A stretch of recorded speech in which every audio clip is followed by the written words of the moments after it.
Hi, I'm Joe Polizzi, and this is the Content Inc. podcast. 5 minutes every Monday for content creators who desire to be content entrepreneurs. Hey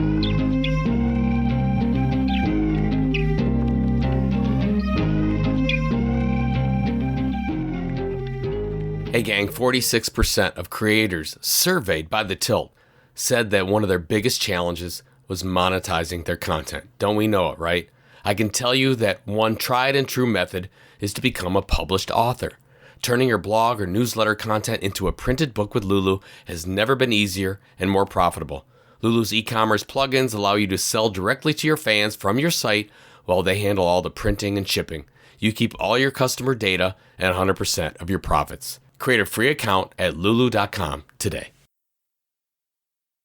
As I record this podcast, it's 2 full days after I ran my first marathon.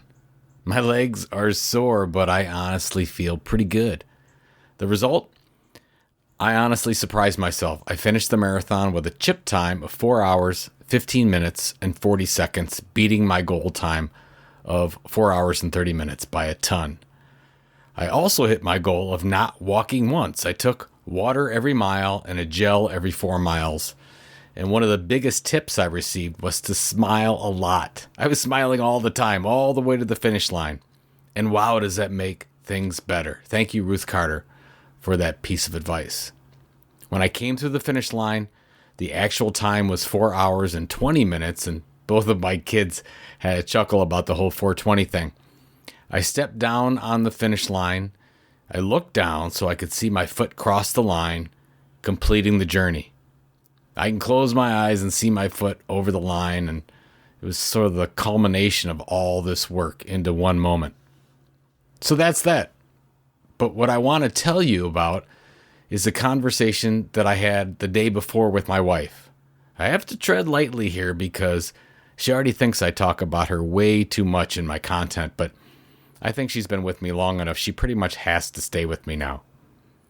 So we're in Toledo sitting inside a Whole Foods, and she's having a beer and I was drinking an Arnold Palmer with some popcorn. By the way, it's a pretty good combination. I was just talking to her about my marathon thoughts. I was a bit jumpy, anxious about the next day, and she asked me if I had a time goal. I told her that all the advice I received was not to have a time goal, just to finish. Finishing is enough. I sensed she wanted to say something. Her complexion changed a bit, and then she laid it on me. In so many words, she said that wasn't good enough, that I'd done the work. To a T, I'd done the work. I skipped 2 runs because of injury, but other than that, I hit every run. I ran in the Bahamas. I ran 60 laps around a cruise ship, 2 times, mind you. I ran 22 miles around the west side of London, England. And she goes on, "You don't have a time goal? Are you a Polizzi?" Now, when she brings out the "are you a Polizzi" thing, that always gets my attention. We are all go big or go home people. I decided to do this thing and made the decision to do just one marathon. And since I was making this decision, how was I not going to go all out? Now, I was mad. I was more than mad. I was pissed that she would say this right before the marathon. And then I rationalized. I showed her my splits from my other runs. My fastest mile splits for any run I'd done were around 9 minutes and 30 seconds. My long runs I did in about 10:30s or 11s or higher. I said, how could I run faster than a 4:30 when nothing I've done showed me I could do 4:15 or anything like that? 4:15 was the number she thought I could do. Now, I ran my last half marathon in 2 hours and 7 minutes, and she just said, double that. You should do that. And I said, it's not that easy. It went on like that, and then we went to dinner. I got to sleep early, and then I began thinking. I obsessed over what she said. Was I settling? Was I just taking the advice of others because that's the way most people did it? The race the next day was to start at 6:30 a.m. Around 5:30 in the morning, I had some alone time, drink my coffee, and stretch, and I made the decision to go all out. I would start the first mile at a nice pace, around 10 minutes or so, and then try to get a little faster for each mile until about halfway, and then hold on for dear life. Now, mile 1, I did 9:58, perfect.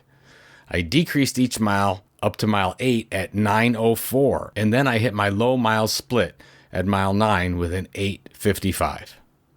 I kept on with all my miles under 10 minutes until mile 22, and then hit the proverbial wall. The next 5 miles were 10:21, 10:12, 10:31, 10:26, and 10:19, and then I came in with the last 0.2 with a big old smile on my face. I'm not sure what the learning is here, but I think it's a mixture of it's okay to take advice, but make your own decision. And we only live once, so whatever you decide to do, give it everything. I'm sure if I came in at a 4:29, I would be happy that I finished my first marathon. But I couldn't honestly say that I gave everything physically and mentally to a task. And I did in this case. I left everything out there. After the race, I was walking back hand in hand with my wife, and she was smiling because she knew. And I thanked her. And I told her I was mad at her, and then I thanked her for what she said because she was right. And she said, that's why we're perfect for each other. You challenged me as well, and we're supposed to make each other better. That's what we do. And she certainly did. If you're listening to this on Monday, it's the official start of Creator Economy Expo, May 1st. I'll have a full report on the state of the creator economy in the next episode. And until then, don't settle. I'll talk to you next week.